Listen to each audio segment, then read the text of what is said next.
très attachant. Eh bien, Catherine va vous en parler. Issue d'une famille très traditionnelle versaillaise, elle a été formatée pour rentrer chez des religieuses très fermées. Elle va vous raconter tout ça. Et puis un jour, eh bien, elle a décidé de vivre vraiment. Et elle va vous raconter sa vie qui s'est épanouie auprès de Georges. Donc, est-ce que tu veux que je présente davantage, mais le mieux ce que tu racontes, hein, parce qu'elle a vraiment une façon de raconter extraordinaire. Donc, je préfère. Est-ce qu'il y a. Je vais te donner mon micro. Est-ce que tu veux qu'on le. Ça, c'est pour insérer le micro, non? Non, tu peux le tenir. il ne faut pas faire trop de compliments sur le livre parce qu'il y en a peut-être qui seront déçus. Non, mais je. Offrez-le à Noël.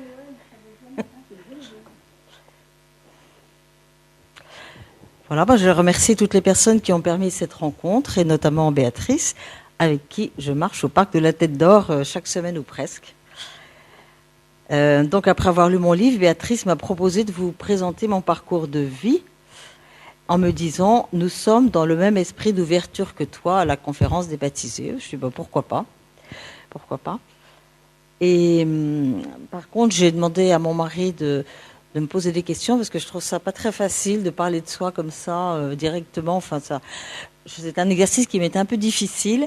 Je l'ai fait à la mairie il y a 15 jours devant 100 personnes, mais j'avais une journaliste qui me posait les questions. On les avait bien travaillé ensemble. Donc ce soir, c'est mon mari qui va me les poser pour me faciliter la tâche. Alors, c'est un micro qui marche pas, mais c'est peut-être pas grave, ou alors je prends le tien. Oui, il faut que je parle fort, peu importe. Bon, donc, je vais faire semblant d'être journaliste. Mais je suis pas journaliste, donc j'ai les questions. Je vais lire les questions. Catherine préfère que ça fonctionne comme ça. Bien, donc tu es né à Chambéry en 1952 et tu es rentré au monastère en 1975. Et au bout de 40 ans, tu t'es fait relever de tes vœux. C'est bien ça? Oui. D'accord. Donc, après une longue prise de conscience, ça nous amène aujourd'hui à pouvoir te rencontrer pour que tu nous racontes un peu ton parcours tel que tu l'as décrit dans ton livre. D'abord, je tiens à faire deux précisions. Déjà, dans mon livre, j'ai changé tous les noms de personnes et de lieux pour protéger tout le monde, parce que j'avais vraiment le souci de faire un livre qui soit un livre qui fasse reculer l'ombre et qui apporte un peu de lumière chez les personnes, et non pas l'inverse, un livre où on ressort un peu plombé en disant encore une histoire comme ça, etc. Voilà. Donc j'ai changé tous les noms, et puis toutes ces dernières années, donc depuis que je suis sortie, ça fait 10 ans cette année, j'ai cherché à éclairer l'énigme de ma vie en disant mais pourquoi, comment j'ai pu faire ça, j'étais la plus rebelle des 5 filles, c'est moi, j'étais la seule bonne sœur, enfin comment j'ai pu arrêter médecine en 4e année pour rentrer au couvent, enfin des tas de questions qui se sont posées à moi, et j'ai donc cherché toutes ces raisons. Alors aujourd'hui, quand j'en parle, j'ai trouvé beaucoup de raisons, pas tout mais beaucoup. Mais à l'époque, faut comprendre que je savais pas ce qui se passait, que j'ai eu très très peur pendant quand même un certain temps de me dire mais est-ce que je suis pas en train d'aller dans le mur quand on quitte. Alors dans nos familles, on ne divorce pas et on quitte pas la vie religieuse. Bon, nous étions 3 religieux. Mon frère aîné est décédé à 33 ans, mais il n'était pas heureux. Mon petit frère est sorti il y a 5 ans et moi je suis sortie il y a 10 ans. Donc il y a bien un problème de fond quelque part. Voilà. Très bien. Bon, écoute, je propose que tu commences par nous parler de ton enfance. Oui, alors je suis la 4e d'une fratrie de 10. Nous habitons Versailles, ça c'est vrai, hein, je n'ai pas changé le nom, parce que c'est quand même très... enfin, ça veut dire beaucoup de choses.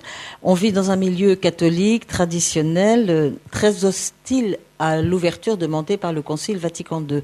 Alors, traditionnel, hein, on n'est jamais allé du côté excessif, ou traditionnaliste, mais traditionnel, ça, c'est évident. Nos parents nous aiment, mais ils savent pas nous montrer leur tendresse. C'est aussi toute une époque. Hein. Moi, ça me manque terriblement, d'autant plus que cette éducation qui est très stricte, dans cette éducation, tout est rapporté à Dieu. Quelle que soit ma question, c'est toujours Dieu qui est la réponse. Et finalement, pour moi, ce Dieu, c'est quelqu'un qui m'empêche de faire ce que j'ai envie de faire comme petite fille. Et je n'ai jamais découvert un Dieu d'amour. Et en plus, j'ai été très culpabilisée parce que je faisais des bêtises, parce que je faisais pas plaisir au petit Jésus, parce que voilà. Et donc ça a déjà ancré en moi un esprit de culpabilité qui va me suivre jusqu'à 60 ans, enfin jusqu'à ma sortie. Maman pense qu'une bonne famille catholique doit donner 3 enfants, un enfant sur 3 à Dieu. Donc elle a ses 3 enfants religieux. Et je pense que enfant, comme justement je suis je suis très bêtisière et puis je suis très rebelle et puis je suis pas bien dans ma vie, je pense que l'idée de me dire, plus tard tu seras religieuse, là tu commenceras à faire plaisir à maman.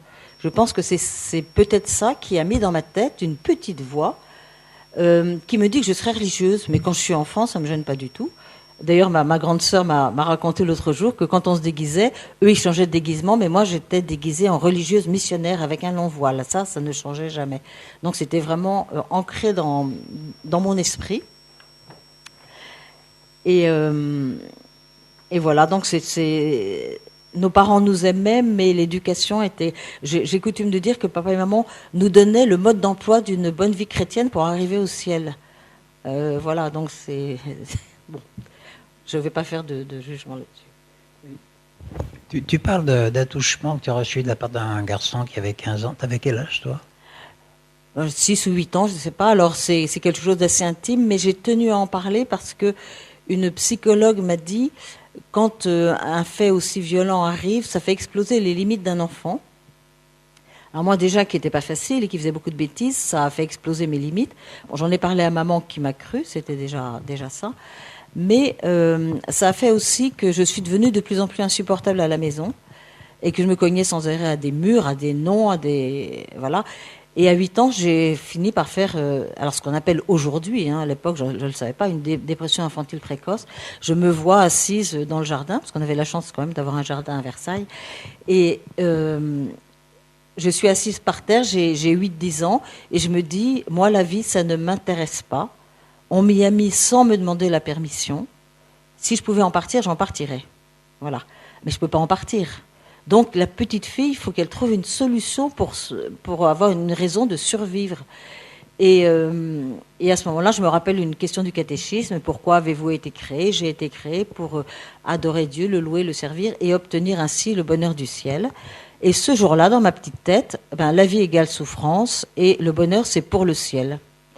Et ça va expliquer pourquoi j'ai supporté 40 ans d'une vie religieuse où j'étais pas heureuse. Mais je pensais que c'était pareil pour tout le monde.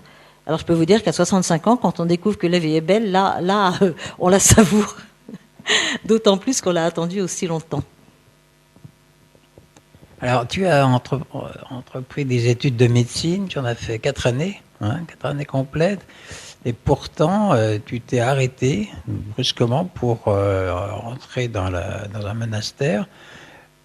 J'arrive pas à comprendre comment on peut... Alors, excusez-moi, je suis un mécréant, mais j'ai du mal à comprendre qu'on puisse trouver qu'il est plus profitable pour la société qu'on soit une religieuse plutôt que de soigner les gens. Et comment toi, tu as pu faire ce choix-là ? Alors déjà, vers 13 ans, maman m'a expliqué comment un papa et maman ont un enfant, et à ce moment-là, j'ai un désir de tendresse infini qui naît en moi, et du coup, je me dis, ah non, bonne sœur, certainement pas, moi je veux me marier, avoir des enfants, mais je n'arrive pas à faire taire cette petite voix qui est toujours là, et je me rappelle Donc je décide de faire médecine, d'une part parce que ça m'intéressait, et puis d'autre part parce que je me disais, je vais rencontrer un médecin ou un infirmier, je vais me marier, et enfin cette petite voix n'aura plus de raison d'être, parce que ça finit par être vraiment, je trouve ça très pénible. Et je me vois très bien d'ailleurs descendre rue des Saints-Pères, puisque j'étais à Paris les 2 premières années, vers la faculté de médecine, et entendre cette petite voix qui me dit, et la volonté de Dieu, et ta vocation. Moi je suis contente de faire médecine. Et la volonté de Dieu, qu'est-ce que tu en fais ? Enfin, voilà une espèce de... quelque chose qui s'est transformé en injonction morale. J'ai pas rencontré d'infirmier ni de médecin à l'époque. Et alors que je fais ma 3e année, alors là, ça m'amuse parce que ça rejoint les jésuites, À la maison, il fallait faire une retraite de Saint-Ignace tous les ans. Alors, à 15 ans, c'était 3 jours.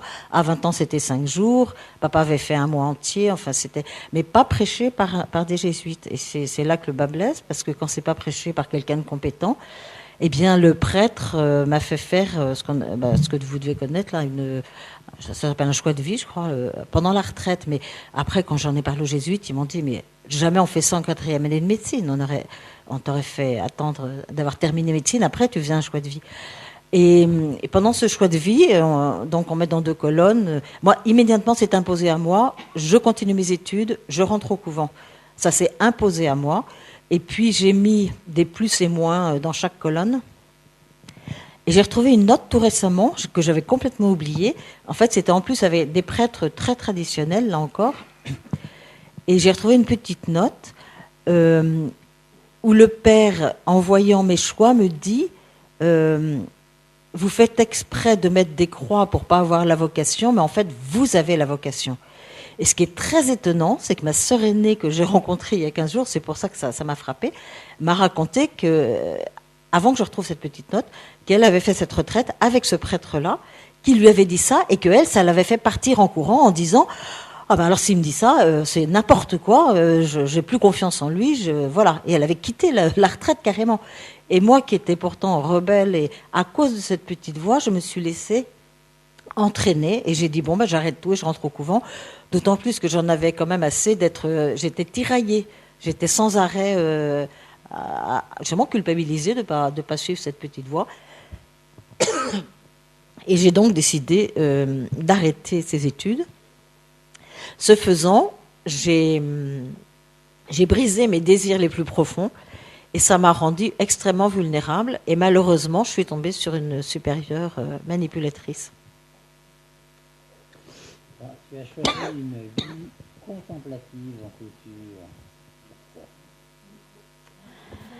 Tu as choisi une vie contemplative en clôture, ce qui est quand même très, très dur. Pourquoi tu fais ça ? Parce que à l'époque, il faut se remettre dans la situation d'époque. On est juste après le Concile Vatican II, et vu de notre milieu traditionnel, tous ceux qui essayent de s'ouvrir au monde, comme le demande le Concile, ça nous paraît un désordre pas possible, une pagaille pas possible. Et donc, moi, je veux donner toute ma vie à Dieu. Je ne vais certainement pas rentrer dans un lieu comme ça, qui n'a pas fait ses preuves et qui fait des essais, des tentatives. Et j'ai une amie qui est rentrée l'année précédente dans un monastère bénédictin. Et donc je décide d'aller faire une retraite là-bas. Et ce qu'il y a aussi d'assez étonnant, c'est que à la fin de la retraite, quand j'ai dit au prêtre, bon, bah, je vais arrêter médecine, je vais rentrer au monastère. Alors d'abord, je lui ai dit, mais il me demande quelle vocation. Et alors là, sans réfléchir, je lui dis missionnaire en Afrique. Alors je vais finir médecine, puis ensuite je serai missionnaire. Ah non, non, non, parce que dans ce milieu médical, vous allez perdre votre vocation. Enfin, comme on perd son parapluie. C'est un peu ce que j'ai entendu autour de moi, surtout rentre tout de suite. Et je suis allée faire une retraite dans cette abbaye. Et la supérieure, Mère Edith, m'a dit vous êtes comme un poisson dans l'eau. Mais à un moment, je lui disais, quand je suis revenue la seconde fois faire une retraite en octobre, je lui disais, oh là là, de voir toutes ces sœurs qui font ça, une petite inclinaison en passant devant vous, là, je trouve ça crétin. Enfin, je sais pas comment sûrement pas avec ces termes-là. Mais elle m'a dit, oh là là, faut vite rentrer parce que vous commencez à prendre l'esprit du monde. Voilà, donc tout ça m'a poussée et je suis rentrée en janvier. Alors j'ai d'abord quand même, j'ai cravaché pour réussir mon examen. J'avais un peu d'amour propre, je voulais pas qu'on dise que j'étais rentrée au couvent parce que j'avais arrêté médecine. Donc j'ai eu ma 3e année et puis je suis rentrée en janvier 1900. Ah oui, ça c'est amusant. En janvier 1975. Aujourd'hui, j'ai tendance ces 40 ans à les remettre comme une feuille de cigarette. Donc je dis 2014 au lieu de 2015 au lieu de 1975. Non, c'était bien en 1975. Tu pourrais nous parler du début. J'aimerais surtout tu parles la première année. Comment ça s'est passé, cette prise de contact? Est-ce que tu as été intégré facilement dans cette vie? Elle te convenait au départ? Elle me convenait pas, mais comme je savais que la vie c'était pas drôle, ça m'a pas du tout étonnée. Et puis, ce qui s'est passé, c'est que quand j'ai pris cette décision, donc ce que je viens de vous dire, j'ai brisé mes désirs, et ça m'a rendue sourde et aveugle à tout ce qui n'allait pas dans mon sens. Que j'ai des gens qui ont essayé de me dire, mais Catherine, c'est idiot, finis tes études. Même, paraît-il, mes parents ont dit... Alors, maman était très soulagée, parce que quand j'ai commencé médecine, maman a tout fait pour m'en dissuader en disant... mais tu te rends compte, un jour tu seras en gynécologie, tu vas faire des avortements. Et comme on était en 74 et les catholiques étaient à fond en bataille contre la loi Veil, elle n'avait que ça en tête. Alors que normalement, si on fait médecine, c'est pour soigner les gens, c'est pas, voilà. Mais donc maman était extrêmement soulagée que j'arrête. Papa m'avait dit, ça serait mieux que tu finisses tes études, puis il a abandonné. Mais je suis devenue sourde et aveugle à tout ce qui n'allait pas dans le sens que j'avais choisi. Et parce que ça m'a rendue extrêmement vulnérable et ça m'a rendue... Alors, quitter ma famille, ça a été un véritable arrachement.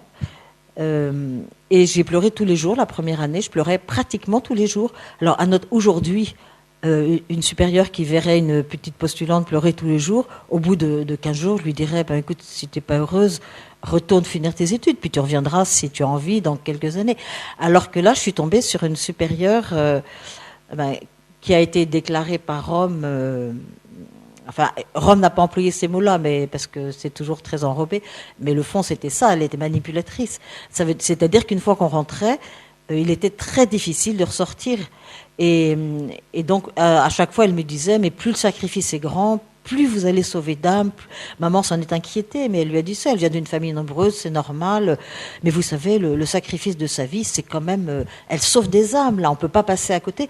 Et tout à l'heure, tu me demandais comment se fait-il qu'on préfère être religieuse pour la société plutôt que d'être médecin. Mais c'est bien plus important de sauver des âmes que de soigner des corps.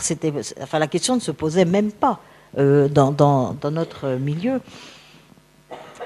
Et la supérieure de ma communauté, c'est vraiment une personne manipulatrice et narcissique, mais ni elle, ni personne ne le sait. Elle aussi, elle est le fruit de son passé, de tout ce qu'il a formaté, et elle croit vraiment nous emmener à la sainteté, mais par des chemins qui ne sont pas très, pas très sains en réalité. Pour elle, la vie religieuse, c'est la plus haute vocation, et donc elle ferme tout questionnement. Dès qu'on se questionne, c'est le diable qui est là pour essayer de vous faire abandonner cette vie qui est la plus belle. Il y a aucun... enfin, je veux dire, là, c'est l'être humain qui est complètement nié au nom de ces belles idées. Quand on te voit comme ça, tu donnes plutôt l'impression de quelqu'un qui a du caractère, qui se laisse pas facilement manipuler, alors que là, tu nous décris une femme là qui a fait de toi ce qu'elle voulait, t'étais complètement sous son emprise, et ça paraît quand même curieux là. T'as vraiment changé, hein. C'est-à-dire que mon éducation m'avait pas permis de devenir une adulte mature, et je me rends pas du tout compte que j'aliène ma liberté, parce que moi, du coup, mon immaturité psychologique et même spirituelle m'empêche de faire toute prise de conscience. La clôture qui normalement est là pour favoriser l'écoute de Dieu, moi, elle me coupe complètement des autres et de la relation. Et la première année, je me rappelle que tout est fait pour que la postulante s'adapte, sauf qu'on lui interdit de se poser de questions, mais tout le reste, on est très gentil. Et puis, je me suis rappelé ce qui m'a vraiment mise sous emprise. Je suis novice. Alors, la supérieure est en même temps la maîtresse de novice, ce que l'Église n'approuve absolument pas, enfin réprouve même. Et tous les jeudis soirs, je dois aller la voir pendant une demi-heure pour l'accompagnement spirituel. Et en juillet, un jeudi soir, elle me dit, les foins sont pas rentrés, il y a la pluie qui menace, là il y a un orage qui se prépare. Est-ce qu'il vaut pas mieux aller rentrer les foins que de venir me voir? Bah évidemment, moi je suis novice, je vais rentrer les foins. Mais quand je rentre, elle m'appelle, elle me dit, alors vous avez préféré aller rentrer les foins plutôt que de venir me trouver, votre avancement spirituel, vous en fichez. Alors je la regarde, je dis, mais c'est vous qui m'avez dit, mais c'était pour voir ce que vous alliez faire et ce que vous alliez choisir. Et ça, c'est vraiment la mise sous emprise. Ça veut dire qu'à partir de ce jour-là, quand elle va me poser une question, je vais pas répondre ce que j'ai dans le cœur, je vais chercher la réponse qu'elle attend de moi pour la satisfaire. Et ça va durer 40 ans. Et en fait, au bout d'un certain temps, je me suis quand même rendu compte que que quelle que soit ma réponse, si elle est bien lunée, elle sera d'accord. Si elle est mal, si elle est ce jour-là, elle veut me maltraiter, ben elle sera pas d'accord, quelle que soit la réponse. Mais c'est vraiment voilà, je suis jeune, je suis blessée psychologiquement, je suis mature, et là, elle me met vraiment sous son emprise en faisant ce genre d'action. On sent tout le temps chez toi comment dire, un sentiment de culpabilité dans cette période-là. Tu te sentais coupable de quoi? Ben, déjà, depuis mon enfance, la culpabilité était bien rentrée en moi, puisque ce Dieu-là, j'avais appris dans la petite, j'avais lu dans la miche de pain, une fourmi noire sur une pierre noire, dans la nuit noire, Dieu la voit. Alors, je veux dire, c'est parce que quelqu'un, on peut pas lui échapper. Donc, comme je voulais pas ne pas faire de bêtises, la culpabilité était rentrée en moi. Et là, je me sentais coupable en permanence de ne pas faire ce que l'abbesse voulait et en fait, je savais jamais ce qu'elle voulait. Donc c'est, en plus, Saint Benoît dit que l'abbé tient la place du Christ. Mais attention, Aujourd'hui, c'est quand même une formulation qui est remise en question. La règle de Saint-Benoît, elle est du VIe siècle. Elle s'adresse le plus souvent à des hommes qui n'ont aucune éducation, qui sont des paysans, et donc il faut leur dire des choses très claires pour les faire avancer. Là, on est au XXIe siècle avec des personnes qui sont un peu plus évoluées quand même. Donc, l'abbé tient la place du Christ. Le problème, c'est que elle-même se prenait pour le Christ, donc elle avait un fil direct avec l'Esprit Saint qui lui disait toujours ce qu'il fallait qu'on fasse et qu'elle fasse, voilà, jamais elle le mettait en question. Et puis pour moi, quand elle n'était pas contente, c'est le Christ à qui je donnais ma vie qui n'était pas content. Donc c'était insupportable. Et après, il fallait que je fasse tout ce que je pouvais pour retrouver ces bonnes grâces.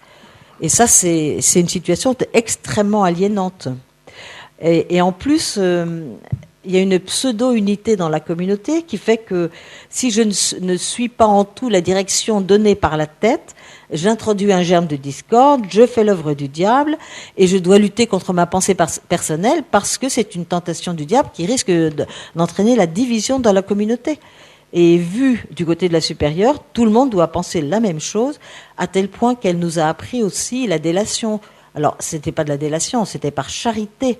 Si vous voyez deux sœurs, par exemple, qui sont un petit peu trop proches, qui se manifestent un peu même pas encore d'amitié, mais on allait le dire parce que, alors elle catégorisait ça, elle mettait une étiquette amitié particulière et tout de suite elle les séparait. Et donc ça, parce que quand on met comme ça une communauté sous emprise, les relations n'ont le droit de n'être que verticales, ce qu'on a la structure pyramidale, parce que dès que si on autorisait la moindre relation horizontale, on discute, on remet en cause quelque chose, ça y est, la lumière peut venir. Donc moi, on me demande souvent, mais tu as eu des amis là-bas? Ah, mais une fois que je suis sortie, oui, je me suis fait des amis avec les autres qui sont sortis. Puis quand j'y suis retournée aussi, on était vraiment sur un plan d'amitié. Mais en communauté, c'était strictement interdit et impossible, puisque dès qu'on essayait quelqu'un... Alors moi, j'ai quand même survécu parce que j'ai quand même gardé un petit esprit rebelle quelque part, même pendant ces années-là. Mais c'était justement ma question suivante, Catherine. Ah oui. Parce que pendant toute cette période, tu as subi le mépris, des punitions, une traitance morale quand même permanente, là, et on se demande comment on peut tenir pendant 40 ans et sans jamais se rebeller, en fait. Alors, j'ai eu une fois que je suis sortie, je suis passée par la colère, bon, contre tout, hein, contre Dieu, l'Église, mes parents, moi, enfin le monde entier. Mais petit à petit, heureusement, j'ai fait un chemin qui m'a permis de réaliser que tout n'est pas noir et tout n'est pas blanc dans la vie, en fait, et quelle que soit la situation. Donc j'ai beaucoup retravaillé. Plutôt que de voir ma vie monastique, ces 40 ans, comme quelque chose d'entièrement sombre, d'entièrement négatif, j'ai beaucoup recherché tout ce qui, en fait, avait pu m'aider, me faire survivre. Alors, déjà, pendant les 20 premières années, j'ai beaucoup travaillé la terre. On cultivait des vignes, des champs. Et puis, j'ai vite été nommée maîtresse de chant pour le chant grégorien, qui est un chant magnifique. Et en même temps, il y a le chant, Il y a les mélodies qui viennent probablement de la synagogue. Il y a le latin, les textes liturgiques. Il y a toute la modalité, et puis il y a toute l'écriture paléographique, c'est-à-dire qu'avant d'être les petites notes carrées qu'on a, qui sont quand même très très figées, Solesmes avait rassemblé tous les manuscrits, et c'est une écriture qui remonte au 7e, 8e siècle, et c'est passionnant à étudier. Donc là, je me suis passionnée pour ça. Et puis, je suis infirmière, donc je prends soin des autres, et ça a toujours été pour moi quelque chose de positif. Sauf que quand il y a des sœurs quand même qui ruent un peu dans les brancards, parce qu'il y a des moments où c'est quand même difficile à vivre, l'abbesse nous demande de leur donner des neuroleptiques, des tranquillisants, Aldol, dipyperon, Tranxène, mais en leur disant que c'est de l'homéopathie pour soigner leur mal de dos. Donc on met des petites gouttes, on fait attention qu'il n'y ait pas de goût, justement. Mais aujourd'hui, quand je vois ça, mais je me dis, mais attends, mais je pourrais partir en prison pour un truc pareil, c'est fou. Et ça montre bien combien j'étais sous emprise, parce que je dis toujours c'est une précision que j'ai pas donnée au départ. Pour moi, c'est très important de savoir que c'est mon histoire dans cette famille, cette commune, une histoire personnelle.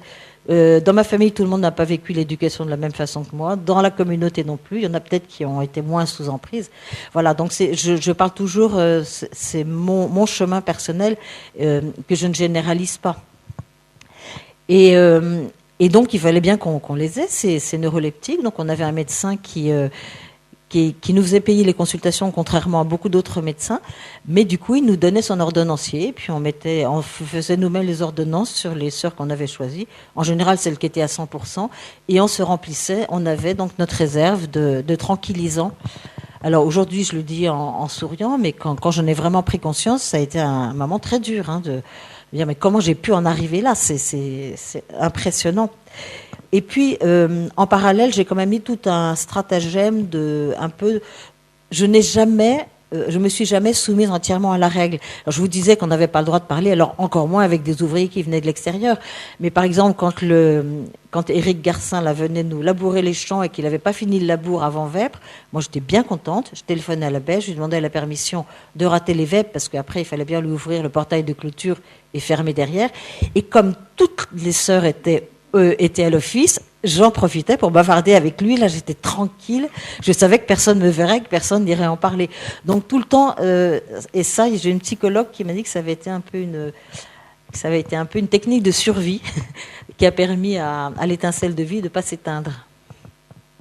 Il y a quand même un moment où tu as dû prendre conscience que c'était une situation qui n'était pas normale, pas supportable.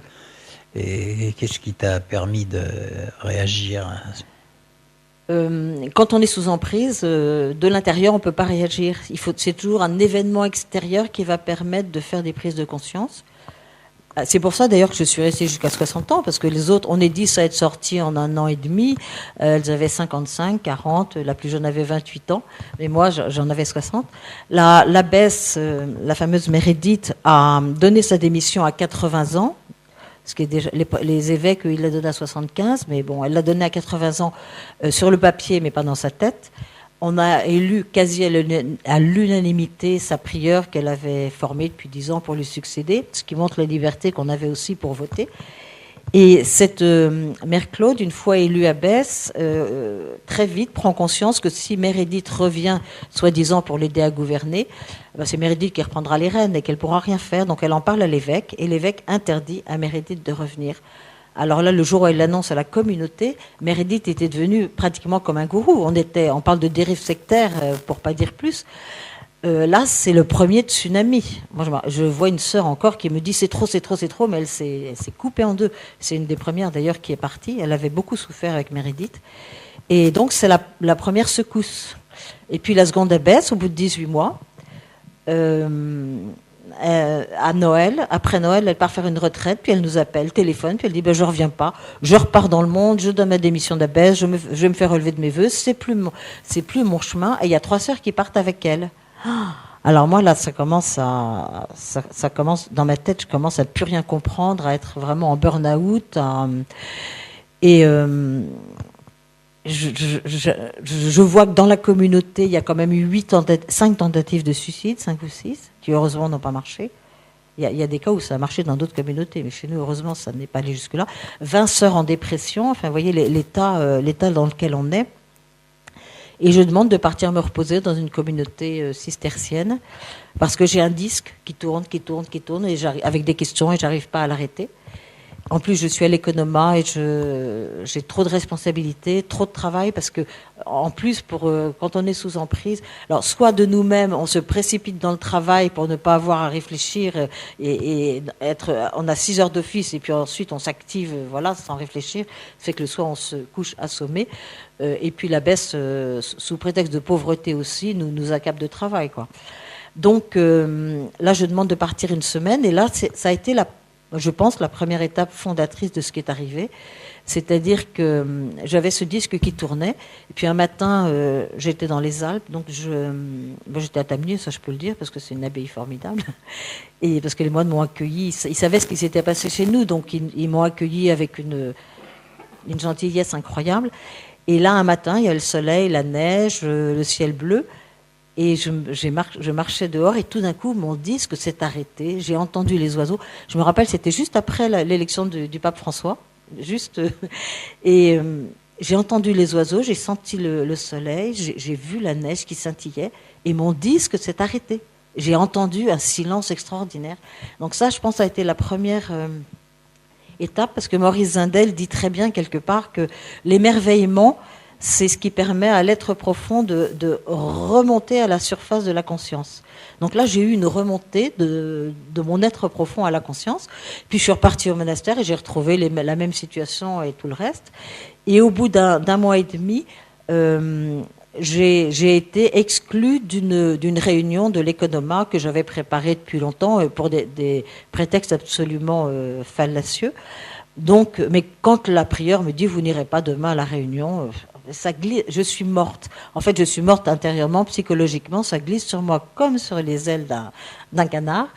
Et je finis ma journée, je vais me coucher sans penser à rien.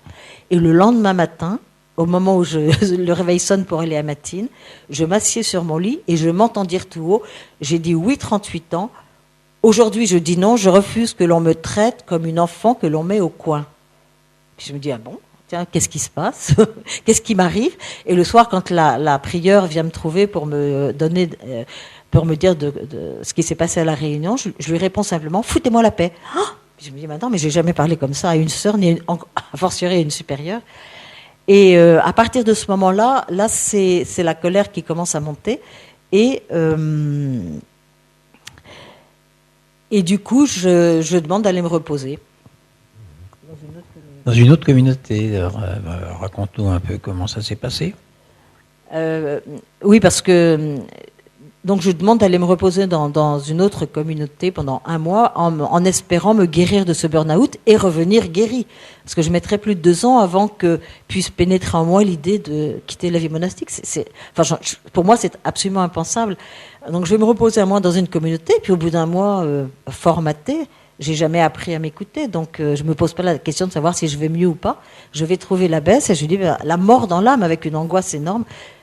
Quand est-ce que je prends mon billet de retour? Puis elle me dit mais vous pouvez pas repartir dans l'état dans lequel vous êtes. La communauté n'a pas évolué, vous non plus. C'est impensable. Oh, mais je me suis battue pendant 1 heure avec elle parce que mais je dois obéir, c'est obligatoire. Puis les jeunes m'attendent et puis j'ai promis et puis bon. Puis finalement au bout d'1 heure, elle me dit bon ben écoutez, faites ce que vous voulez. Moi de toute façon je vous empêche pas de partir, mais je vous préviens d'ici 1 mois ou 2, vous allez de nouveau partir, mais en colère. Vous risquez de perdre la foi, voire votre vocation. Ouh là là, je veux pas perdre la foi ni ma vocation.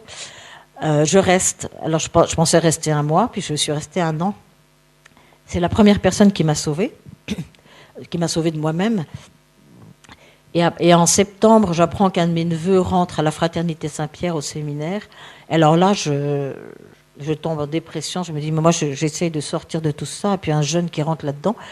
Et je vais poser la question au père abbé de mon frère qui est moine. Je ne le connais pas. Mais je sais que papa et maman l'apprécient, donc je lui envoie un mail, je dis je comprends rien, voilà moi où j'en suis, voilà. Et il me répond un mail vraiment très très très empathique. Et à partir de ce moment-là, tous les jours, je vais lui envoyer un mail où je sors toutes mes colères, et tous les jours il me met un petit mot, je te comprends, continue, ça te fait du bien, et sans aucun jugement. Et j'ai appris plus tard que ça fait partie du chemin de construction de pouvoir sortir ses colères, parce que là, c'est la bonne colère, c'est la colère qui réveille les énergies, qui réveille la vie en soi, dont parle Lita Basset, Sainte Colère. Et en même temps, il ne juge pas. Donc ça permet de tout mettre. Et ce père abbé, je lui écris donc des mails tous les jours. Et en juin de 2014, je vais passer un mois chez lui. Et là, au bout de 15 jours ou 3 semaines, lui, ça faisait 10 ans qu'il s'occupait de sœurs qu'il avait fait sortir parce que justement, elles n'étaient pas à leur place ou elles risquaient même leur santé en restant. Donc il était bien au courant. Et un jour, il me dit, mais Catherine, tu me parles toujours de retourner là-bas. Qu'est-ce que tu ressens à cette idée ? Mais j'ai jamais été autorisée à écouter mes ressentis. Au monastère, quand même, une ou deux fois, j'étais allée voir l'abbesse en lui disant, je ne sais même plus pourquoi je suis là. C'est un trou noir. J'ai un poids immense. Et elle m'avait répondu, vous en êtes encore à vous écouter ? Mais vous êtes là pour suivre le Christ, il ne s'est pas écouté, lui. Sortez de mon bureau. Alors là, ce père abbé me dit, qu'est-ce que tu ressens ? Et je m'entends lui faire une réponse que j'avais jamais imaginée. Une immense angoisse, comme si je repartais en prison. Alors il me dit, mais Dieu veut que tu sois heureuse aujourd'hui. Alors d'abord, première nouvelle, moi, pour moi, le bonheur, c'était pour le ciel. Si ta vie monastique est une prison, ce ne peut être plus ton chemin. Et à ce moment-là, moi, j'explose en sanglots et je lui dis, mais si je suis plus religieuse, qui suis-je ? Là, je suis en 1000 morceaux par terre, qu'est-ce que je deviens ? C'est la vraie crise existentielle. Et il pose sa main sur... C'est des moments qu'on n'oublie pas, hein. Donc il pose sa main... Comme ça me renvoie toujours à Saint-Jean, là, quand il a vu Jésus pour la première fois. Il était 10h du matin. C'est des moments qu'il n'a jamais oubliés. Donc des petits détails comme ça. Donc moi, c'est pareil. Il met sa main sur mon épaule et il me dit, Catherine, celle qui est en miettes par terre, ce n'est pas toi. C'est quelqu'un qui était formaté, conditionné. Tu n'es pas la première, nous allons t'aider. Tu vas te construire et tu vas devenir toi. Bon. Alors je l'entends, parce qu'il ajoute aussi, tu as été tellement trompé dans ta vie monastique, dans la confiance et l'obéissance, que si tu ne peux pas retourner dans une communauté, c'est normal. Je te le dis dès maintenant. Alors je l'entends, mais ça ne peut pas rentrer encore. Et puis en septembre, j'avais prévu du coup de passer une 2e année, et je m'étais inscrite au Centre Sèvres chez les Jésuites, parce que j'avais un compte à régler avec les exercices de Saint-Ignace, et puis je m'étais inscrite à des conférences... changement et liberté, fidélité et changement, enfin, qu'est-ce que la vérité, qu'est-ce que la vie religieuse, enfin, tous les sujets qui me tracassaient. Et j'avais prévu donc d'aller dans une communauté bénédictine qui m'avait paru très ouverte, la supérieure m'avait paru très ouverte. Donc j'arrive en septembre, et là, la supérieure commence à me dire, tu as choisi trop de cours au Centre Sèvres, je vais en enlever, tu vas faire ci, tu vas faire ça, tu vas faire... Ouh là là là là. Bon, je l'écoute. Et puis une semaine après, je vais la retrouver, et puis je dis, c'est non. C'est non. J'ai repris le gouvernement de ma vie, je ne permettrai plus à personne de mettre la main dessus. Vous acceptez mes conditions, je reste comme prévu à l'hôtellerie pendant 9 mois. Vous refusez, je vais chercher ma valise, ma liberté n'est pas à vendre.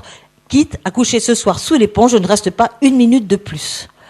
Alors, avec une telle force, moi c'était tout à fait imprévu, je ne savais pas que j'allais lui sortir ça. Alors elle me dit, bon, faites ce que vous voulez. Donc j'ai passé l'année chez elle et en allant au Centre Sèvres suivre ses cours. Et après, plus tard, j'ai compris que c'est ce jour-là que dans mon inconscient, j'avais pris la décision, que j'ai pas encore mise en œuvre, mais de ne plus confier ma vie à qui que ce soit. Parce que peu importe ce qui m'arriverait, mais c'est trop dangereux. Je me rappelle, le mot que j'avais dans la tête, c'est trop dangereux. C'est trop dangereux parce que là, elle peut être bien, puis après, ça changera, ça sera n'importe qui. C'est ce jour-là que la décision a été prise, mais j'ai encore mis 2 ans avant de la mettre en œuvre. Je saute une question, tu as déjà répondu. Tu cites beaucoup d'auteurs, il faut que je les lise parce que moi, j'en connais pas beaucoup de ceux-là. Marion Muller-Collard, Frédéric Lenoir, Christiane Singer, Boris Cyrulnik, François Schenck, Christian Bebin. Qu'est-ce qu'ils t'ont apporté, tous ces gens ? Tous ces livres, à chaque fois, m'ont accompagné, notamment Marion Muller-Collard. Moi, ça a été quelqu'un d'extraordinaire. Son livre... flûte, comment ? Non, celui d'avant, non, Non, ça va me revenir. Ah bah de toute façon, il est dans la bibliographie. Je vais le retrouver. Marion Müller-Collard, il est là. Voilà. Marion Müller. L'autre Dieu. L'autre Dieu, parce que justement, elle m'a fait comprendre que j'étais en train de sortir de mon enclos de sécurité, la communauté, là. Donc j'étais en train d'en sortir et que c'était quelque chose qui était bon pour moi, pour trouver ma vie. Parce qu'au bout de... Donc tous ces livres, en fait, au fur et à mesure où on me les a présentés, Boris Cyrulnik, c'était encore la première année, la bibliothécaire me dit, tiens, c'est un livre qui peut t'intéresser. Puis là, j'ai appris le mot résilience, puis j'ai appris ce que c'était qu'un chemin de résilience, et puis j'ai compris que j'étais peut-être en train de faire un chemin comme celui-là. Donc Marion Müller, là, c'est ça. Stephens, c'était un moment où j'étais encore en colère contre tout et tout le monde, mais il pose la question... Bon, tu es victime, bien sûr, tu es victime de beaucoup de choses. Qu'est-ce que tu en fais? Tu restes dans ton état de victime, tu t'empoisonnes la vie et tu empoisonnes celle des autres? Ou est-ce que tu vas t'en servir de tremplin vers ta vie?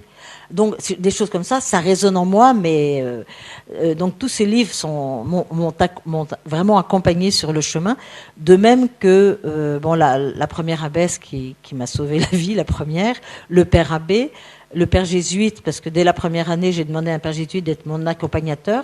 Et lui, la première fois, je parle, à la fin, il me dit, tu as été culpabilisé, ça a été le moteur de ta vie pendant 60 ans, ça a donné des mauvais plis à ta conscience, donc tu dois maintenant apprendre à vivre. Donc à partir d'aujourd'hui, tu fais ce que tu as envie de faire sans te poser de questions. Tu écoutes ce que tu as envie de faire. Tu dois réapprendre à vivre.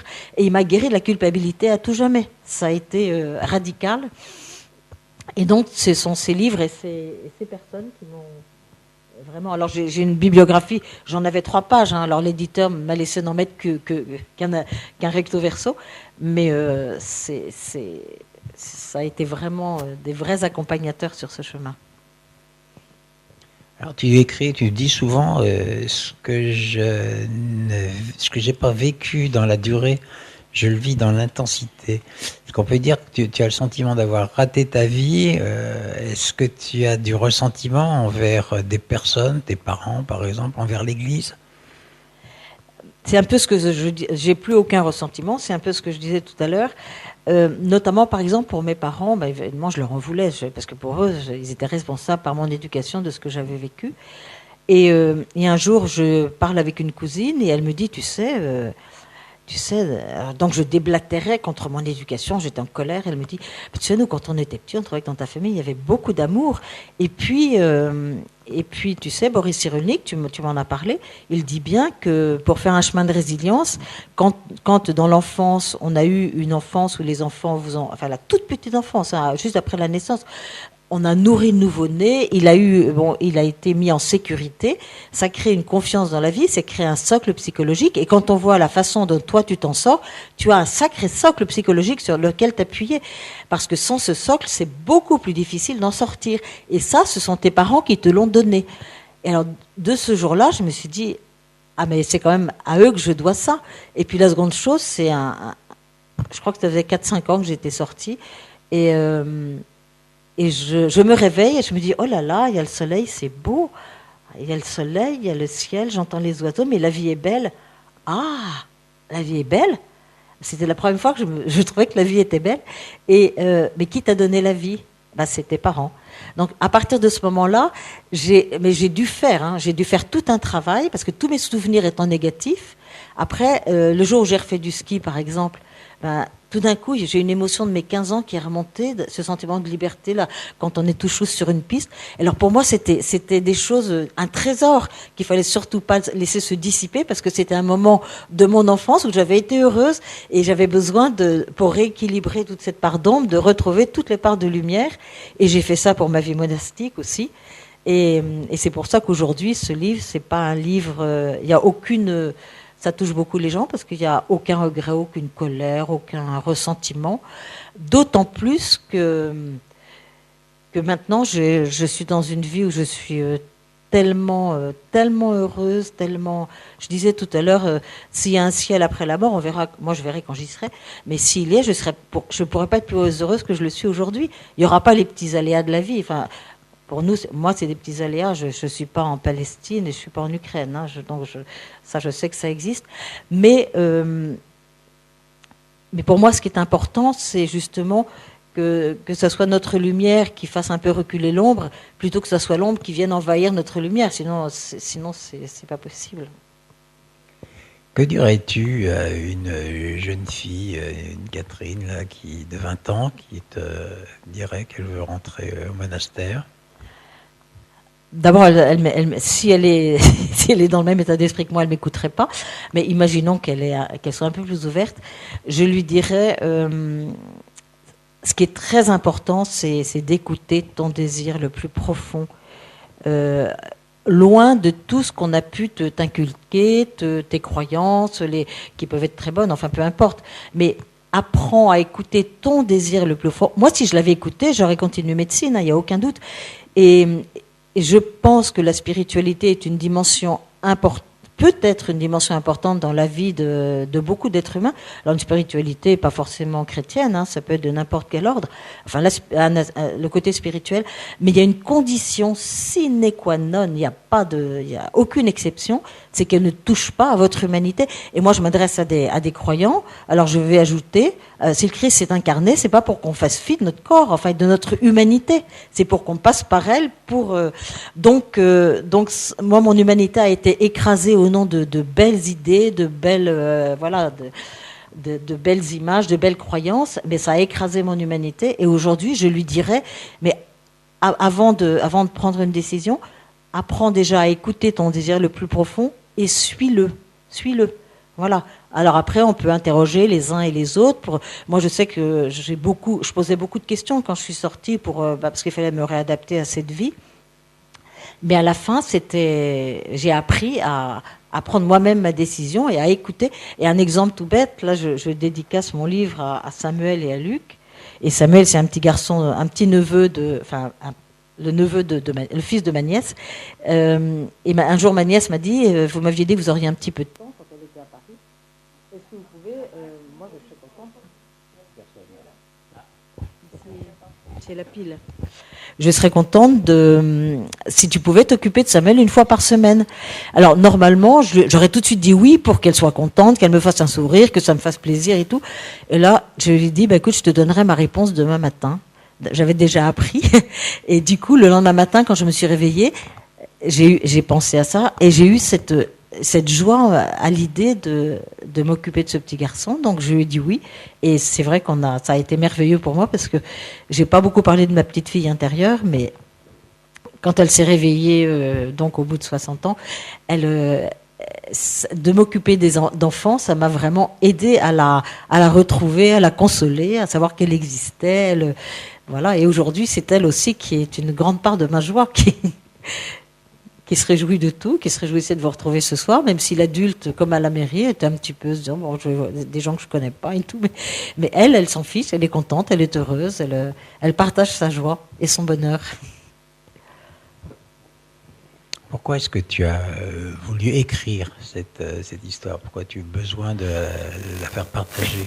Alors, je n'avais pas du tout l'intention de l'écrire, mais ce sont ma famille et mes amis, mes cousines et puis mes amis, qui, en voyant mon évolution, un jour m'ont dit, mais il faut absolument que tu témoignes de ce que tu vis, parce que c'est quand même un beau chemin qui montre qu'il n'est jamais trop tard pour trouver sa vie. Voilà, et que quelquefois il faut avoir du courage, mais que c'est quand on fait confiance dans la vie. Donc ce sont vraiment mes amis et ma famille qui m'y ont poussé, enfin mes cousines surtout. Et puis quand j'ai rencontré Georges et que je me suis installée chez lui, que je travaillais plus et que j'étais vraiment heureuse. Alors là, en septembre, il y a eu 2 ans en septembre. Je me suis mis à écrire, voilà. Puis j'ai trouvé un éditeur et puis il est sorti en mai dernier. Et il fait son petit bonhomme de chemin. Alors, je me renseigne pas trop pour savoir, je sais qu'il y avait 4000 vendus fin juin, mais depuis, parce que, en fait, je l'ai pas écrit pour vendre. Il fait son petit bonhomme de chemin, puis j'ai des gens qui me disent, ben voilà, ça, j'ai pu l'offrir à telle personne, j'espère que ça va l'aider, ou moi, ça m'a donné des bonnes idées, enfin voilà.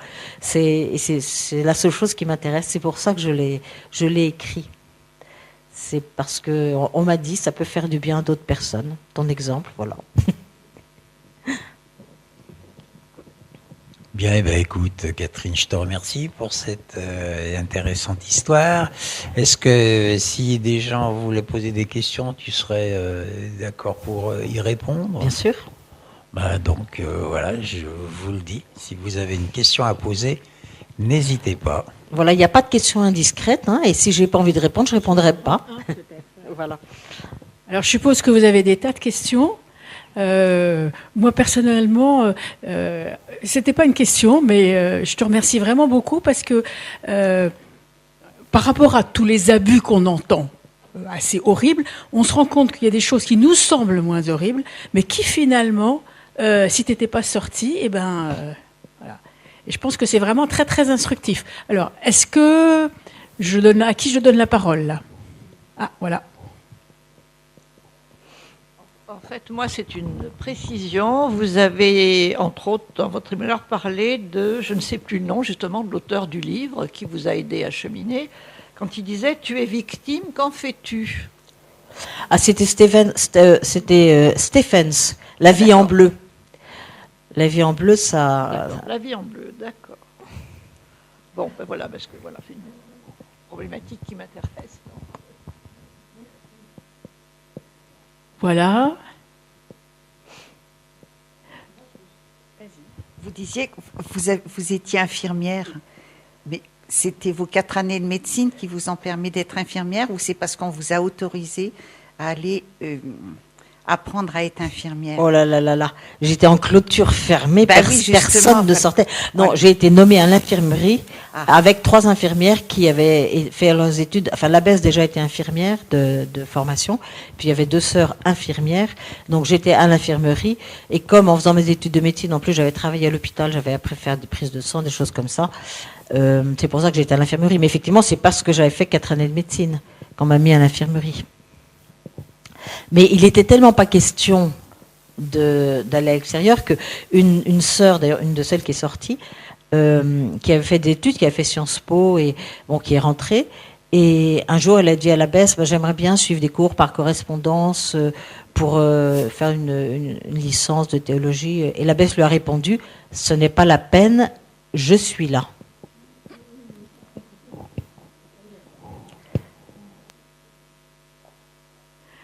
Ouais.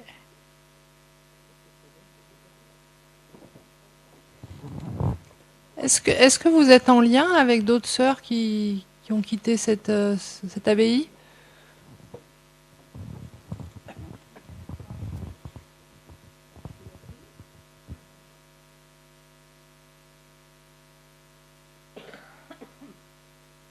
Oui, dès le départ, on a... Bon, Anne-Charlotte m'a envoyé, celle qui avait 28 ans, m'a envoyé un mail un jour en disant, je ne sais pas, si vous voulez pas me répondre, je comprendrai très bien, mais est-ce que vous vous rappelez que vous aviez glissé, elle était partie en février, vous aviez glissé un mot sous ma porte en me disant, revenez vite, c'est trop dur ici. Moi, je me rappelais pas du tout.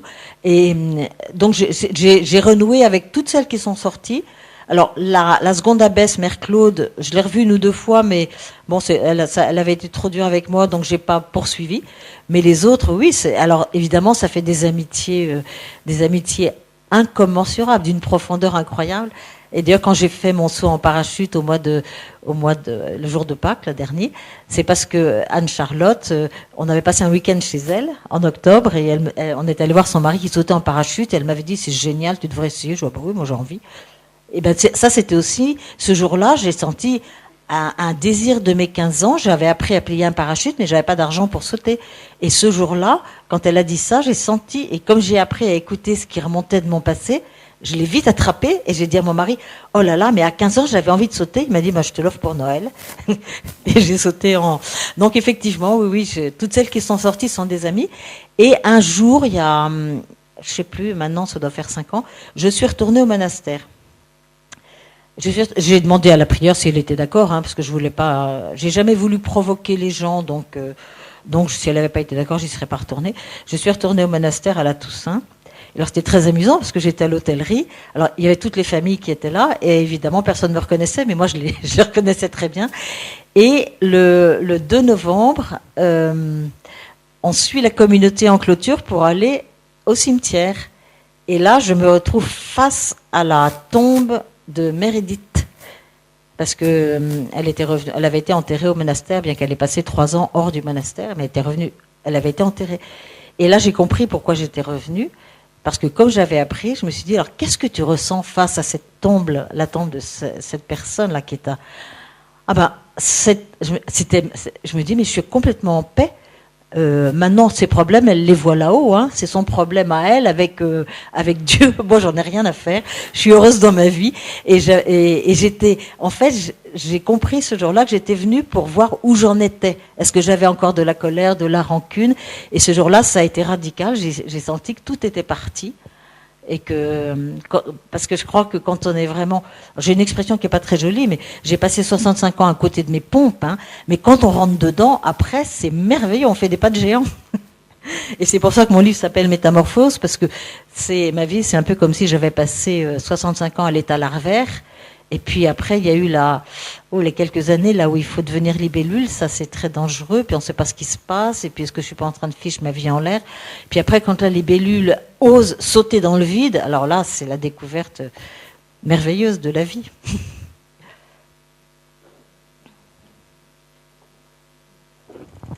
J'ai encore une question. Vos parents, je ne sais pas s'ils sont encore vivants, mais ils ont réagi comment à votre Alors mes départ? parents étaient décédés 1 an avant que je sorte. D'accord. Ils sont décédés en 2012, et moi je suis sortie en 2013. Mais je ne sais pas comment ils auraient réagi. Par contre, je suis pas allée à leur enterrement parce que j'étais en clôture. Alors ça a été un sacré deuil à faire après. Et mais non, je suis pas allée à leur enterrement. Ça c'est je sais pas comment ils auraient réagi, mais je sais qu'à leur enterrement, c'est le fameux père abbé qui m'a accompagné, qui était le père abbé de mon frère, qui est venu faire l'homélie, et il a dit. Vos parents sont passés de l'amour de la vérité à la vérité de l'amour. Et ça, j'avais trouvé ça tellement beau parce qu'ils s'étaient retirés, étant âgés, ils s'étaient retirés en Savoie. Donc, ils n'avaient plus de messe en latin traditionnel. Ils allaient en face au Voiron, chez les petites sœurs de Bethléem. Donc, ils s'étaient ouverts à cette liturgie qu'ils avaient refusée tant d'années. Et j'avais trouvé ça, parce qu'en fait, c'est un peu comme mon abbesse. C'était aussi dû à leur éducation, à l'époque où ils vivaient, et mes parents se sont laissés conduire, et de même que l'abbesse, Mère Édith, moi je croyais qu'elle était psychorigide et que c'était fichu. Eh ben, à la fin de sa vie, elle a dit à une infirmière, comment j'ai pu faire ça? Comment j'ai pu faire ça? Et moi, quand on me l'a raconté, ça m'a fait un bien fou. Je me suis dit, quelque part, l'Esprit Saint a quand même pu pénétrer quelque chose, et heureusement qu'elle n'a pas pris conscience sur Terre de ce qu'elle avait fait, parce que ça aurait été invivable.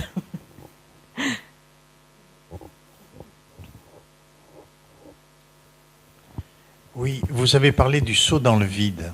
Oui. Mais là, d'un jour à l'autre, il y a un problème d'insécurité économique. J'allais dire, on quitte, il faut quand même avoir des relations avec l'extérieur pour essayer de reprendre pied, ne serait-ce que pour, matériellement et tout cela. Donc, comment ça s'est passé? Alors, les 2 premières années, j'étais dans des communautés et ma communauté payait la pension de l'hôtellerie. La seconde année, je participais en travaillant 5 heures par semaine à faire du ménage. J'ai horreur de ça, mais enfin, c'était ma participation parce que ce qui est très juste, c'est ce que demande l'Église aussi. Puis la 3e année, j'étais ce qu'on appelle en exclustration, c'est-à-dire je suis encore moniale, mais je suis dans le monde, ce qu'on appelle le monde vu de chez nous. Donc je suis aumônier à mi-temps à Saint-Antoine et je m'occupe d'une vieille dame parce que là, attends, je dors où? J'ai pas de maison, j'ai pas de voilà. Donc j'ai trouvé une vieille dame dont j'ai pu m'occuper. Je fallait que je sois chez elle de 19h à 7h du matin. Donc une chambre, le dîner, le petit déjeuner. Et après, à partir du moment où je suis relevée de mes vœux, la communauté n'est plus tenue de m'aider matériellement, sauf si je suis dans la misère. Mais après, qu'est-ce qu'on appelle la misère? C'est autre chose.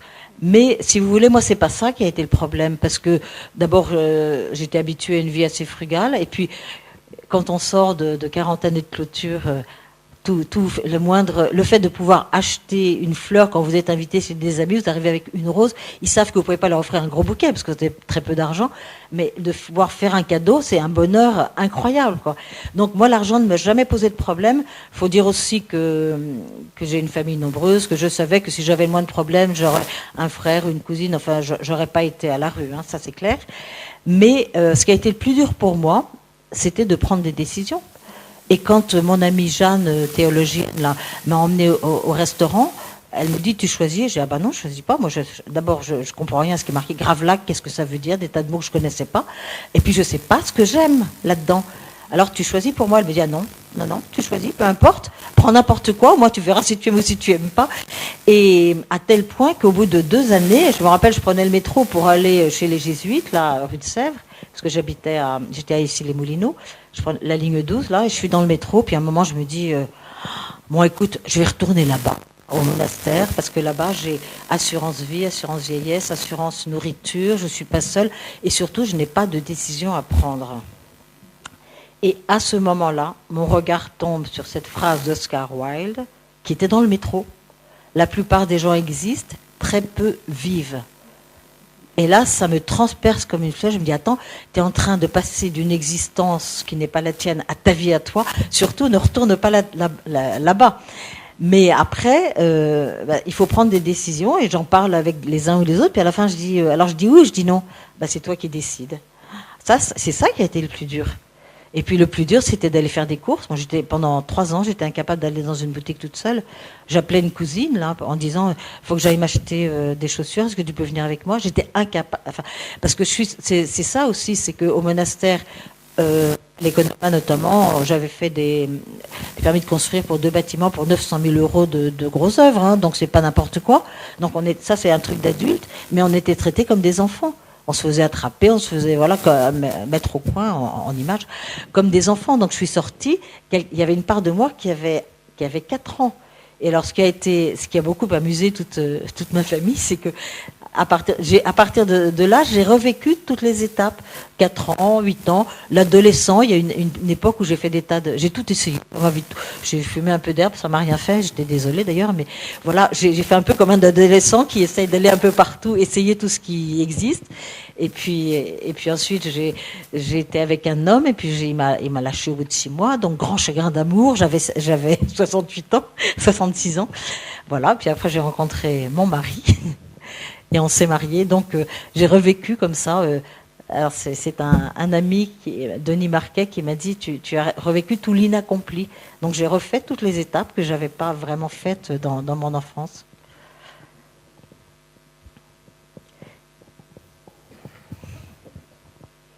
Je voulais vous remercier pour ce témoignage poignant qui nécessite aussi des capacités de conteuse. On a l'impression d'être dans un roman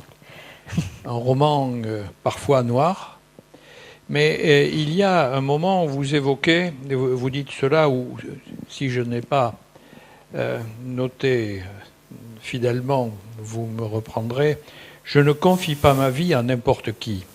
Hein, vous avez dit cela au moment où vous étiez dans un processus dans lequel vous étiez en train de vous libérer. Tout à fait. Donc aujourd'hui, vous avez confié votre vie à quelqu'un. Et comment peut-on arriver à confier sa vie à quelqu'un après une vie qui vous a privé d'autant de liberté?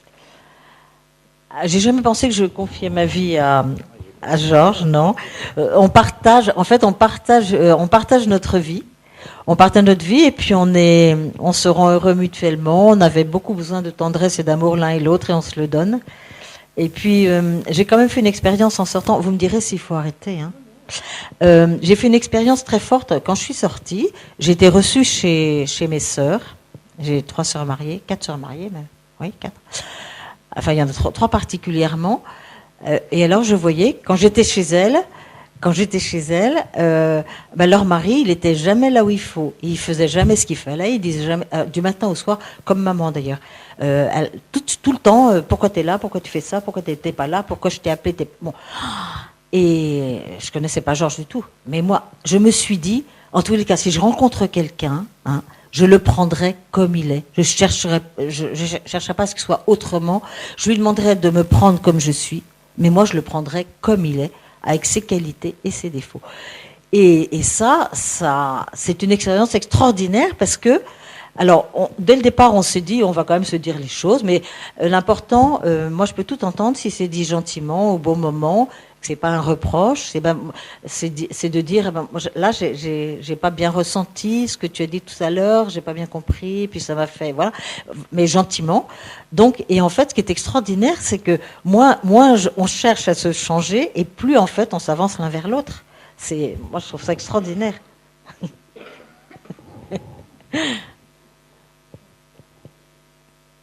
D'autres questions?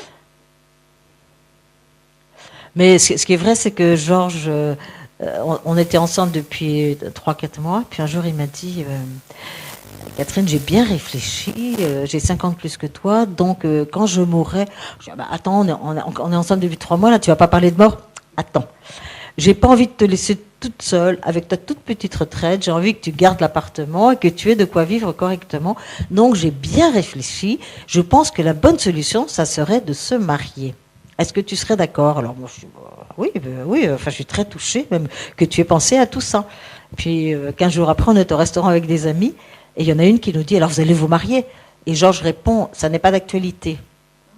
Bon, j'avale ma salive et puis je sais qu'il veut le meilleur pour nous, ça j'ai toute confiance. Je ne lui ai pas confié, mais j'ai confiance en fait, c'est ça. Donc je me suis dit, je ne vais pas lui en parler, on verra bien. Et fin novembre, on va à Paris passer 3 jours et il m'invite chez Beaufinger et pendant le repas, il me dit, il me donne un petit cœur que j'ai là avec un. Et je dis, mais pourquoi tu me fais ce cadeau? Est-ce que tu veux bien m'épouser? Voilà, et on s'est mariés le 22 janvier 2022. Le 2 étant le chiffre de la relation. D'autres questions? Je pense que...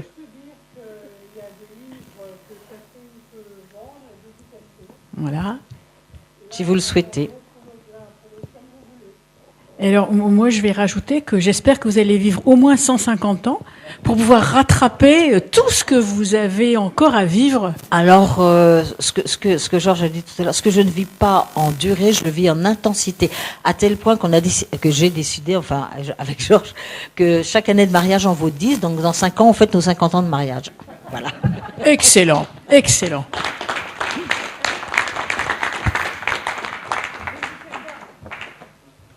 N'hésitez pas, il y a encore des choses à boire. Il y a des spéculoos, parce que, rappelons-le, c'est le jour de la Saint-Nicolas, hein, et que Saint-Nicolas dit spéculoos. Voilà, donc, Catherine, tu restes là pour dédicacer les livres, on t'en apporte, ce sera plus agréable, oui. Oui, je vais chercher. Et Georges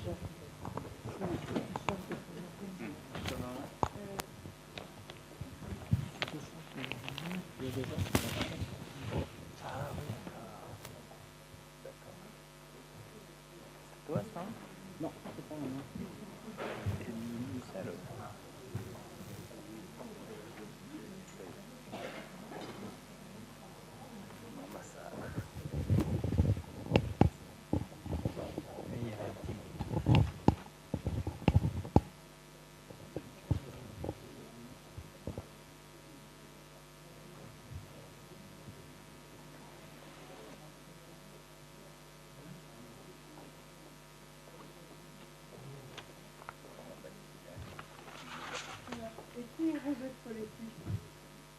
C'est l'éditrice qui a trouvé, c'est une infirmière qui a fait dessus, parce que j'avais demandé à Véronique, mais il m'a pas répondu. Donc, c'est l'éditeur qui s'est chargé de trouver les marques. Vous prenez les chèques. 19 €. Comme c'est une éditrice suisse, en fait, il n'y a pas de prix parce que les francs suisses, ce n'est pas les francs français. Ah oui, d'accord. Voilà, mais j'ai la monnaie. Hein. Oui, ah, je me mue. Il y a une bonne expérience. Oui, oui, tout à fait.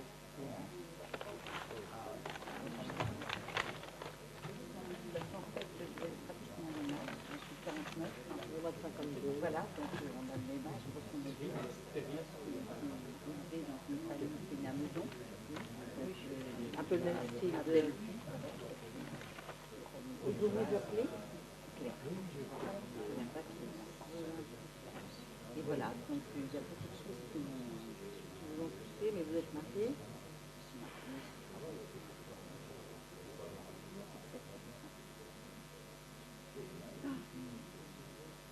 Ah, c'est la photo, hein.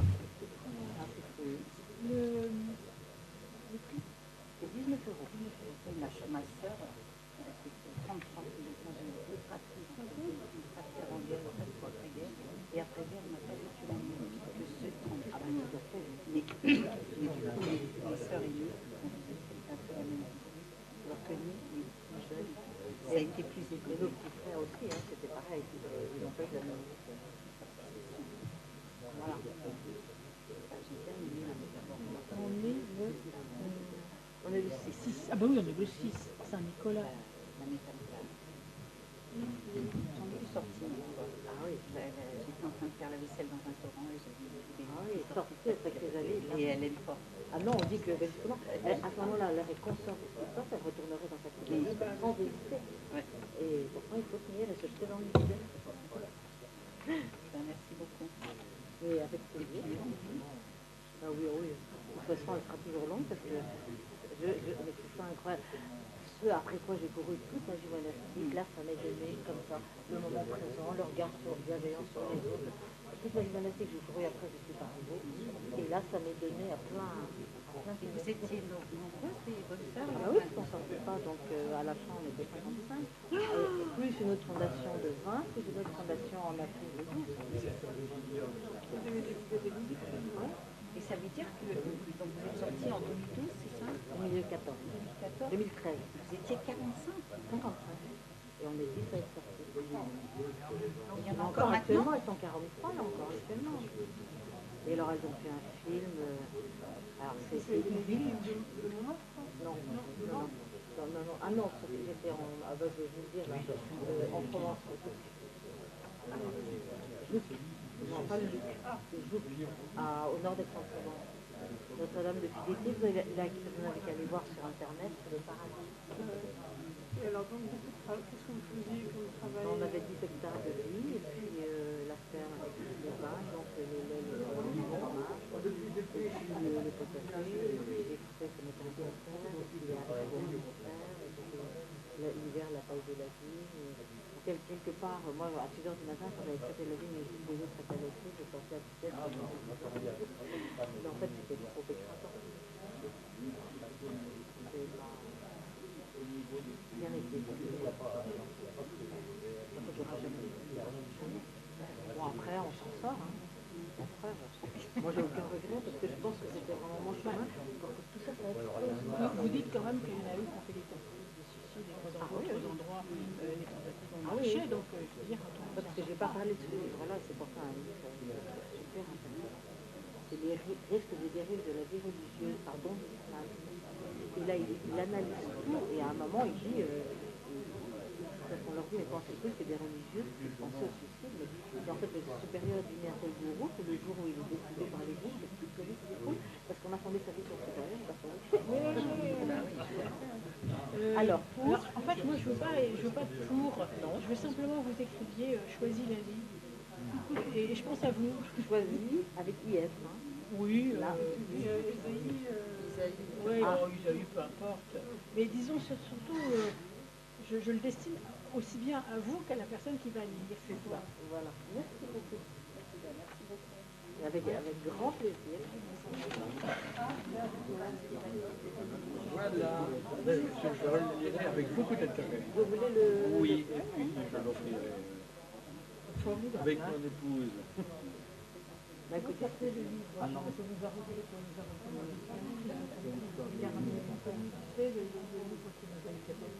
L'histoire de l'église. Oui, qu'est-ce que c'est? Oui, je l'ai noté. Vous voulez une dédicace? S'il vous plaît. Et à quel nom? Michel et Jean. Michel, comme ça s'écrit? Michel, un seul L. Il va prendre un vélo, hein? Oui, Jean.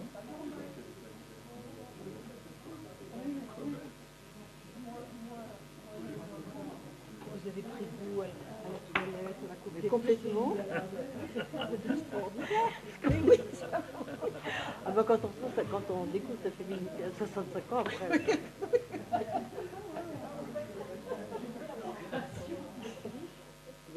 interview de elle qui était uniquement axée là-dessus, en disant mais comment on fait pour aller avec un homme à 68 ans pour la première fois de sa vie. Parce qu'il me demandait, vous n'aviez pas fait ça avant d'entrer? Je dis, non, mon Dieu, à l'époque. C'est vrai que je trouve trop drôle. Vous êtes vraiment libérée. Vous êtes une femme libérée. Ah bah oui. Complètement. Complètement et surtout heureuse et heureuse de partager. Et heureuse de le partager, voilà. oui, c'est ça. Oui. Et heureuse de le partager. Et je vous dis, moi je ne l'aurais pas fait si mes amis ne m'avaient pas vraiment dit de le faire. Donc en mai-juin, j'ai eu 30-35 interviews. Maintenant ça se calme un peu, mais enfin du côté des catholiques, c'est pour ça que je n'ai pas voulu le faire éditer par un éditeur catholique, parce que je ne voulais pas que ce soit enfermé. Oui, c'est ça. C'est un peu universel. Bien sûr. Ça ouvre à Oui, c'est ça. Oui. Ah bah d'autres situations. Bah, moi, ça a pris la forme de la religion, mais ça peut prendre la forme du conjoint, du travail, de beaucoup de choses. Et vous avez fait un gros travail sur vous aussi, psychologique aussi. Vous avez le langage presque psychanalytique. C'est-à-dire que j'ai eu beaucoup de... Je suis passée de psy en psy. Ah, ça se fait pas tout seul, hein, je crois. C'est pour ça que j'ai des sœurs qui auraient aimé sortir et qui ne sont pas sorties, parce qu'elles se retrouvaient seules. Et à ce moment-là, on est détruites, mais on ne peut pas se construire. Là, vous rebondissez, on a l'impression que ça a été assez facile. Bah, quand vous lirez le livre, alors, la première fois, quand vous lisez l'histoire, parce que ça termine bien, très bien. Et quand si vous le relisez un peu plus attentivement, il y a quand même une grande angoisse qui monte parce qu'on se dit comment c'est possible pendant 40 ans d'avoir vécu. Déjà quand on voit la photo, ça c'est il y a 10 ans, la photo d'identité, ça montre, quand je dis que j'étais morte, c'est bien ça.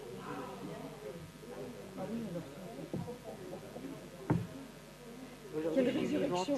C'est une résurrection, littéralement. Vous avez ressuscité. Je trouve qu'il y a 15 jours, on est allé voir une pièce, L'art de la joie, qui est une pièce qui a été montée à partir d'un livre écrit par une femme italienne. Et parmi tous les événements qui arrivent, il y a un abus par la supérieure du couvent dans lequel elle se trouve. Et c'est une étape. Mais nous, il n'y a pas eu de... Il y aurait eu de choses physiques. On avait pas physique. Je pense que ça m'aurait fait. Mais le viol des consciences, ça, oui. Oui, c'est ça. Oui. Alors, la confession, vous vous confessez parce que je ne peux pas vous donner l'absolution, mais vous venez avec votre liste de péchés et ensuite on voit ensemble ce que vous avez dit au confesseur. Ah non, c'est quand même... En tous les cas, longue vie.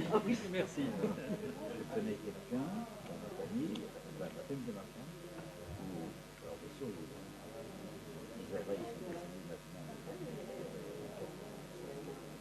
Quand ils sont mariés, il a fallu qu'ils présentent un billet de confession. Sinon, on ne peut pas les marier. Et en plus, je crois que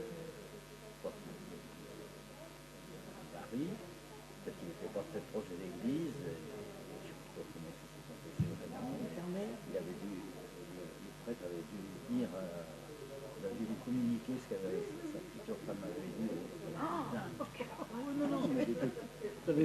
Non mais ça, la liste reste très simple. Alors moi j'aime mieux regarder vers les belles choses. Vous voulez une dédicace?